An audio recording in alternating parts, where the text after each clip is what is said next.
So you just finished the campaign, Act 3 on Cruel difficulty, and now you are at Endgame. So I'm going to tell you guys a lot of very important information that is going to make your overall progression much more efficient when it comes to the Endgame. That's precisely what we're going to be breaking down. As you get to Endgame, you will have access to the map device.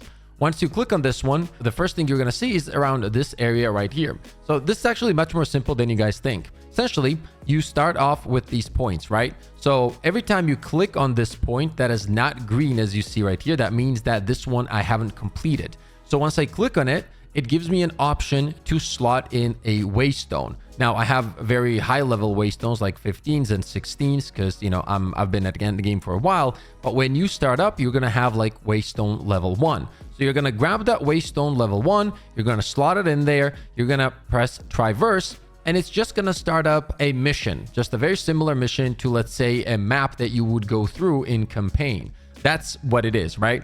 As you complete this one, for example, then you're going to slot in a new waystone and complete the next one. And you're going to make your way depending on where you want to go on the map.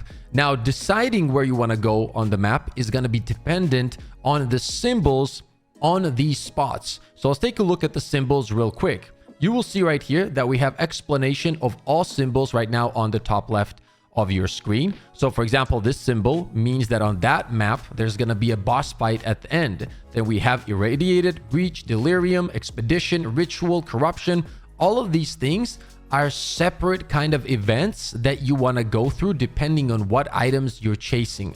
Now, first of all, before we break these down, let's talk about one of the most important things you need to know, and that is how to get waystones to progress in the end game. Because essentially when you start the first level 1, 2, 3, 4, and I believe even 5, you can purchase from Doriani. So you go to this guy, buy or sell items, and you will see that he has, for example, waystone tier 1, tier 4, tier 5. And for example, if you do have like 3 tier 1s, then you can also go to the reforging bench, slot in 3 tier 1s, and you will get a tier 2. However, what happens when you go higher than that? Because at the beginning, right now you see there's a quest right here, right above my face cam. But at the beginning, you will have a quest that will tell you to complete tier 1s 10 times. So once you complete that, it will tell you the same for tier 2, tier 3, tier 4, and it goes all the way until tier 15. Now I've completed all of them. That's why I have the new continuation of that quest. But what if you get to tier 6 and you can't really purchase a lot of stuff here because he doesn't sell tier 6 and you might not have the gold at the moment to buy all of these tier 5s, right?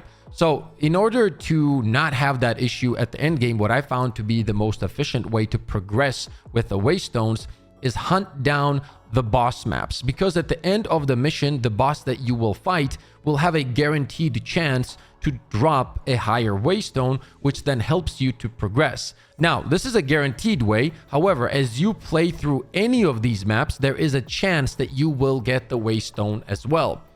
That said, I do believe that making the map fighting against the bosses in general is very helpful because they have a higher chance to drop you really good items, such as Exalteds or even Divines. Pretty much all the good stuff can drop from the boss, including uniques and whatnot. So the higher the rarity of the enemy that you're going to be fighting, the better the loot is going to be.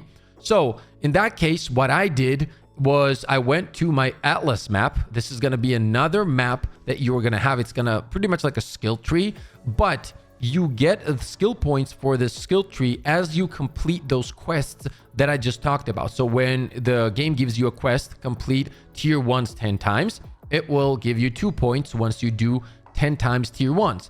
Then it will tell you tier 2 10 times. You complete that, you'll get another 2 points. And this is just a normal skill tree, but for your Atlas map, right? So everything that you invest into here will have effect on the waystones, on the points and on the maps that you are completing. So for example, if we take a look at my Atlas right now, you will see that I have a perk that says item rarity, 3% increased rarity of items found in your maps. And essentially, those are the kind of buffs that you have here. Constant crossroads, 20% increased quantity of waystones found in your maps. So if you're struggling and you're not getting enough waystones, you want to go for this one right here. And then you can just pick which ones you want. I went for the waystones, right?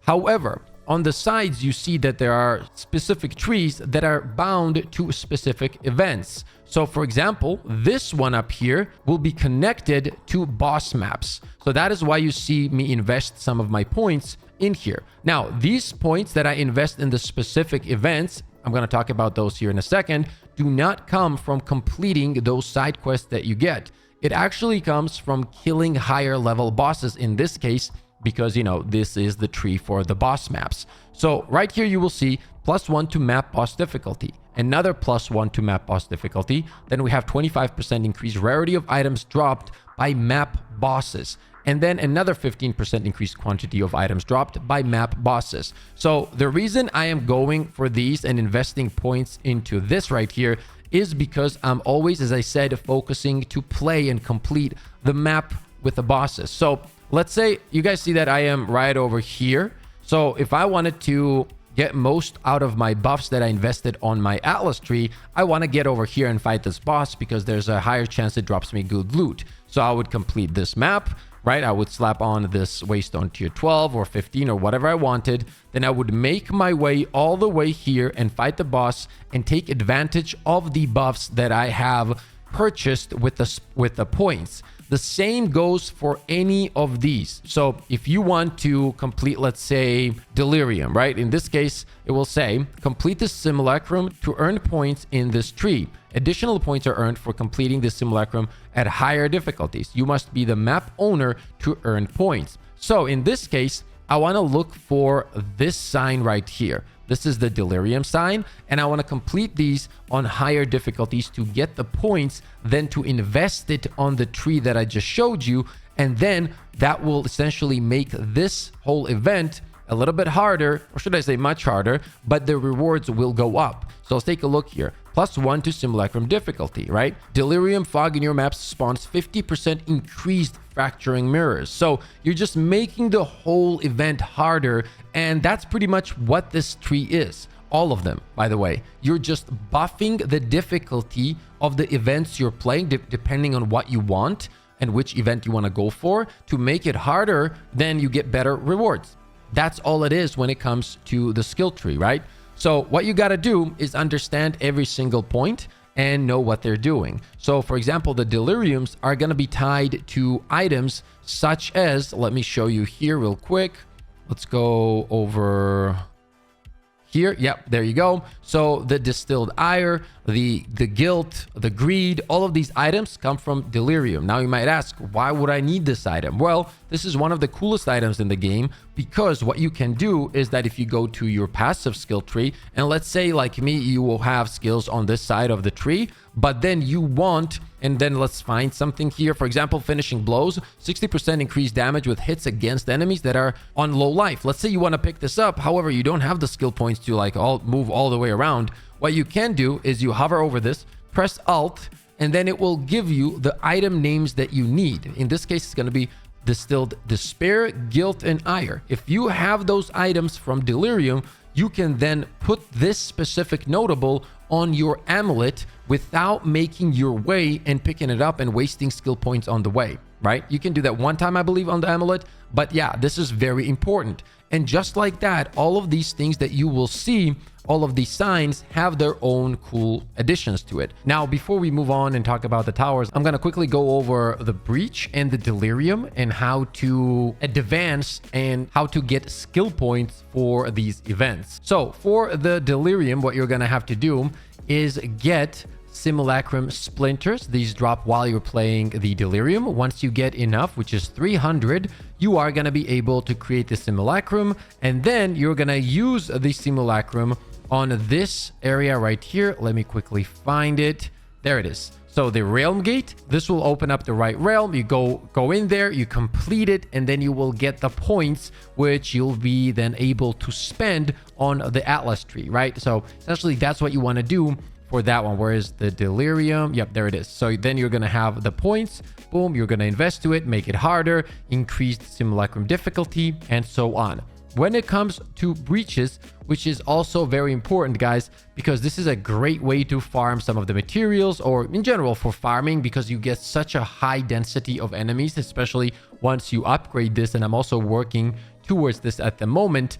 what you got to do is, for this one, you're going to have to find breach splinters. The same thing. You're going to find more than enough of these, combine 300 splinters to create a breach stone, and then you're going to use the breach stone the same way you did with the simulacrum. Now let's talk about the towers, because this will be a huge thing as you're moving through the map. Once you get to a tower as you're moving through, it will just ask you to, slot in a normal waystone. You'll do that. You'll complete it. And what this will do after completion is that it will give you the ability to slot in the tablets. So for example, let's take a look at this tablet right here. 8 maps in ranged are irradiated, and also these maps will get 20% increased quantity of waystones found in your maps and 15% increased rare monsters in your maps. This is actually very good if you're trying to get waystones or kill the rares, which then means that you're going to be getting better loot as well. So once you complete it, it will give you the option to slot this in, and after that, in a radius of where this tower is, it will irradiate some of the maps. So for example, this is the irradiated symbol, and it says area has +1 to monster level, right? But once again, it will give these 2 perks to all of those maps that are in the radius. So let's take a look at an example right here. This tower is active. You see that this is irradiated, this point. And on top of that, it also has 8% increased experience gain, 7% increased gold found in this area, 12% increased number of rare monsters, 28% increased waystones found in area, because there's also other towers that are active in this, and some towers can hit the same kind of maps. So at this time, this map is 1 level above than whatever waystone you're going to slot in here. And on top of that, you get those cool buffs. On top of that, what we've noticed is that as you complete the quests that are going to be on the right side, which is going to ask you to do tier 1, 5, 7, 10 times, you guys get the point. It will ask you then to find the citadels. What I have found is that when you complete these lost towers with a high waystone, so like let's say 13, 14, 15, there is a higher chance. For example, if I got to this tower right here and I completed this tower with a high waystone, 13, 14, 15, the higher the better, there will be a higher chance in this area to find the citadel that the quest is going to be asking you to find as you move on to the final part of the quest. The first thing I advise to do once you get to the end game as a new player is make sure to start focusing on the quests on your right side that will ask you to do tier 1s 10 times, tier 2, 10 times, and so on. Keep in mind, if you have a quest that says tier 1 and you can still do, let's say, tier 3 and tier 4 because you have good gear, go ahead and do that because it will still count for the progression on the tier 1s. So there's no really point to forcing yourself to play tier 1 if you have good enough gear to do higher tiers. Those quests are still going to complete. Then what I would advise is, as soon as you get the points, try to go for some kind of buff for your waystone drop chance. I do believe that the waystones are the biggest issue, and if you do slot these skill points correctly, you're not going to have as many problems with it. Because if you don't get new and higher waystones, it will slow your progression down, and that's something you do not want to happen. If you do see a boss map on the way, no matter which way you're going, always go for it. Play careful. Try to take the boss out because it will give you a higher waystone, guaranteed. And that is how you keep progressing. As I said, there is a chance it drops elsewhere, but for me personally, the bosses have been a blessing, and that's how I managed to have like a lot of 15s. Right now I'm running out, so I have to find a few boss fights to take them out real quick, and that way get back on track and save up a few 15s or 16s. Now let's talk about the waystones themselves. On the waystones themselves, you are gonna have specific perks. In this case, you see that this is a rare one, so we have 4 perks on this, and then we also have a magic one, and this one has like less perks. However, this says waystone drop chance 125%, which is pretty nice. Players have 60% less recovery rate on life and energy shield. Now, one thing you want to know is that the higher level the waystone is, and the more buffs, more perks it has on them, the harder the runs are going to be in many cases, and there's a higher chance you get way better loot. So, for example, if you take a look at this this Waystone tier 15, it has 305% Waystone drop chance. And then let's take a look at the perks. Monsters have 92% increased ailment threshold. Monsters have 200% increased freeze buildup, and so on. Area contains 13 additional packs of bramble monsters. Now on Waystones, instead of these perks, what you can get is increased amount of rare monsters, increased amount of magic monsters, increased amount of rarity of items dropped, increased amount of experience. And all of these things, if you get really good Waystones with amazing rolls, you should always use on the maps that you've upgraded. So for example, in my case, since I have invested a lot of points in boss maps, right here, what I'm gonna do is I'm gonna keep the best of the best Waystones that I have for those specific boss maps. That way, I am kind of double dipping into rewards. Not only does my Waystone have good perks on it when I roll it correctly, but on top of that, it combines with the fact that I have those perks that I've invested into for the boss maps. So always keep the most juiced up, like cracked out of its mind Waystones for the events that you've invested into. At least that's what I do, and I've seen a lot of success out of that. Now, another important thing is corruption. So what you can do is you can corrupt your Waystones. So you guys see this has a lot of perks, right? Now what I can do is I can pick this up and corrupt it. This can make it even crazier or kind of ruin the Waystone. Just for the video, we're going to showcase this. Boom. Just like that. I don't even know what happened, to be honest. It says corrupted. I don't think it did. Oh, it actually did. Waystone tier 16, guys. So it upped the level of my Waystone to 16 from 15. So now this is kind of crazy because on top of that, when I play a boss map and if I use this one, I also have +2 levels extra because of the points I've invested. So I'm essentially playing on tier 18 when I do that, which is going to be a lot of fun. The boss is going to be cracked, but we're still going to melt them because we have a ridiculous build. By the way, the build is going to be in the description. Make sure to check it out. If you're playing a blood mage, you're going to love it. You're going to be melting bosses. The video is literally called boss kills in like 5 seconds, right? It's a super fun build to use, especially for endgame and clears and everything overall. So yeah, that's how the corruption works. Now this could have been worse, and this could have been like, this could have taken my Waystone from level 15 to 14, or like completely messed up my rolls, or made them even better rolls, stuff like that. That's going to be up to you if you want to risk it,